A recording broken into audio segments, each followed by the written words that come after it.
खेती और उससे जुड़े जोखिमों पर बात करने वाले हैं। खरीफ का मौसम चल रहा है, किसान भाई मक्का, धान, सोयाबीन ये सब फसलें लगा रहे हैं, लेकिन अक्सर होता है कि मौसम साथ नहीं देता। जैसे अभी सुनने में आया, अवध में ओलों ने काफी नुकसान किया और राजस्थान में वहां तो बाढ़ ने करीब 60 गांवों में फसलें बर्बाद कर दी। जी बिल्कुल, ये बहुत बड़ी चिंता की बात है किसानों के लिए।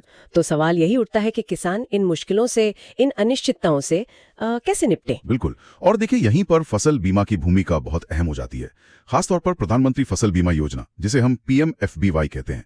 ये योजना मतलब किसानों को कुदरती आफत जैसे बाढ़ है, सूखा है, ओले गिर गए या फिर कीट लग गए, बीमारियां आ गई फसल में, इन सब से होने वाले नुकसान से एक आर्थिक सुरक्षा देती है। अच्छा। हाँ, जैसे वो हरियाणा वाले श्री सुनील नहन का उदाहरण है। जानकारी मिली कि उनकी कपास की फसल खराब हुई तो इसी योजना से उनको मदद मिली। तो ये योजना एक तरह से अचानक आने वाले बड़े आर्थिक संकट से बचा लेती है। हाँ, ये तो बहुत जरूरी बात है। तो चलिए इस पर थोड़ी और गहराई से बात करते हैं। ये जो खतरे हैं, मतलब सिर्फ भारी बारिश या सूखा ही नहीं? नहीं, खतरा ओलावृष्टि का भी है, तेज तूफान का भी, पहाड़ी इलाकों में भूस्खलन का खतरा रहता है, और जैसा मैंने कहा, कीट और बीमारियां भी बड़ा नुकसान करती हैं। इन सबको इसमें शामिल किया गया है। और कौन कौन से किसान इसका फायदा उठा सकते हैं? क्या इसमें कोई शर्त है? यही तो इसकी एक बहुत अच्छी बात है। ये योजना लगभग सभी किसानों के लिए है, चाहे किसान ने बैंक से कर्ज मतलब लोन लिया हो या न लिया हो। अच्छा। हाँ, चाहे उनकी अपनी जमीन हो या वो किराए की जमीन पर खेती कर रहे हो, छोटे किसान, सीमांत किसान, सभी इसके दायरे में आते हैं। कोशिश यही है कि कोई छूटे ना। ये तो बहुत अच्छा है कि इसका दायरा इतना बड़ा रखा गया है। हाँ। बीमा करवाने के लिए क्या क्या दस्तावेज लगते होंगे? हाँ, कुछ बुनियादी दस्तावेज जरूरी होते हैं, जैसे जमीन के कागजात, जैसे खसरा खतौनी। हाँ, खसरा खतौनी, या अगर बटाई या किराए पर है तो उसका एग्रीमेंट या समझौता पत्र। फिर पहचान के लिए आधार कार्ड की कॉपी, बैंक पासबुक की कॉपी चाहिए होती है जिसमें IFSC कोड साफ लिखा हो, क्योंकि मुआवजा सीधे खाते में आता है जी। और आपने कौन सी फसल बोई है उसका एक प्रमाण देना होता है, साथ में आपका मोबाइल नंबर और एक पासपोर्ट साइज फोटो। ठीक है, प्रक्रिया ज्यादा मुश्किल नहीं लग रही। कोशिश यही है कि आसान रहे। और सबसे बड़ा सवाल, प्रीमियम कितना देना पड़ता है? कहीं ये महंगा तो नहीं? नहीं, बिल्कुल नहीं। प्रीमियम असल में काफी कम रखा गया है। जैसे खरीफ की फसलें हैं तो किसान को बीमा की कुल रकम का सिर्फ 2% प्रीमियम देना होता है। सिर्फ 2%? जी हाँ। उदाहरण के लिए मान लीजिए धान की फसल का बीमा 30,000 रुपए का है, तो किसान को अपनी जेब से सिर्फ 600 रुपए देने होंगे। अच्छा, बाकी का पैसा? बाकी का जो प्रीमियम होता है वो केंद्र और राज्य सरकारें मिलकर देती हैं। वाकई ये तो काफी कम है। इसे तो ज्यादातर किसान ही से अपना सकते हैं। जी, यही उद्देश्य है। तो ठीक है, प्रीमियम कम है, दस्तावेज भी ठीक है। अब पंजीकरण कहाँ और कैसे करवाएं? क्या इसके लिए कहीं भागदौड़ करनी पड़ती है? नहीं, इसके लिए भी कई विकल्प दिए गए हैं। देखिए, जो किसान बैंक से फसल के लिए लोन लेते हैं उनका बीमा तो अक्सर बैंक ही उनकी सहमति से कर देता है। अच्छा। हाँ, बस उन्हें ये ध्यान रखना होता है कि अगर उन्होंने लोन किसी और फसल के लिए लिया था और बोई कोई और फसल है तो बैंक को बता दें। और जो लोन नहीं लेते, वो किसान खुद भी पंजीकरण कर सकते हैं। अपने नजदीकी डाकघर में जा सकते हैं या फिर जो जन सेवा केंद्र होते हैं CSC, वहां जाके करवा सकते हैं।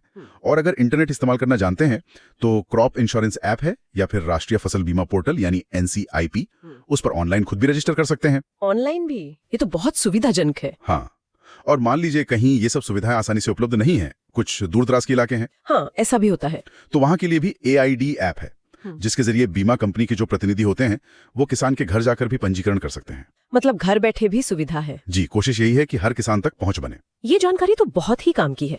इतने सारे विकल्प हैं पंजीकरण के।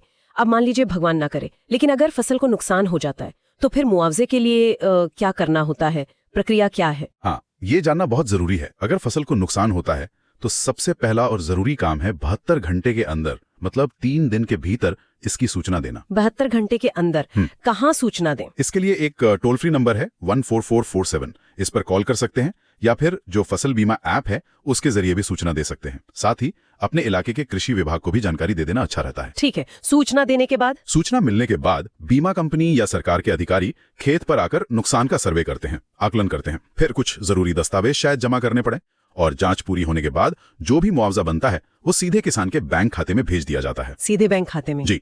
इसमें एक बात और ध्यान रखनी चाहिए, हर राज्य सरकार अपने अपने राज्य के लिए अधिसूचित करती है कि किस जिले में कौन कौन सी फसलें बीमा के दायरे में आएंगी। अच्छा, ये राज्य सरकार तय करती है? हाँ, तो इसकी पक्की जानकारी के लिए अपने जिले के कृषि कार्यालय से संपर्क करना सबसे सही रहता है। समझ गया।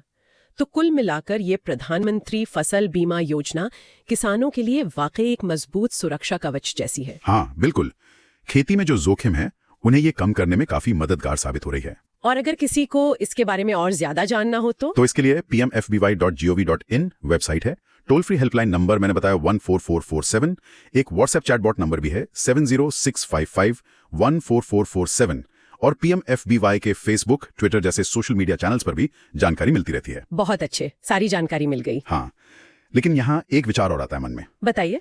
देखिए, ये फसल बीमा योजना नुकसान की भरपाई तो करती है और ये बहुत जरूरी भी है, लेकिन जिस तरह से जलवायु परिवर्तन हो रहा है, मौसम का मिजाज बदल रहा है, क्या हमें सिर्फ नुकसान की भरपाई पर ही निर्भर रहना चाहिए, या हमें ऐसे उपायों पर भी और ज्यादा ध्यान देना होगा जो फसल की पैदावार को ही स्थिर बनाने में मदद करें? मतलब बीमा के साथ साथ कुछ और भी। हाँ, क्या ऐसे कदम इस बीमा प्रणाली के पूरक नहीं हो सकते जो असल पैदावार को बचाने या स्थिर रखने में मदद करें? ये एक सोचने वाली बात है। बिल्कुल सही कहा। ये एक महत्वपूर्ण सवाल है जिस पर शायद आगे और विचार करने की जरूरत है।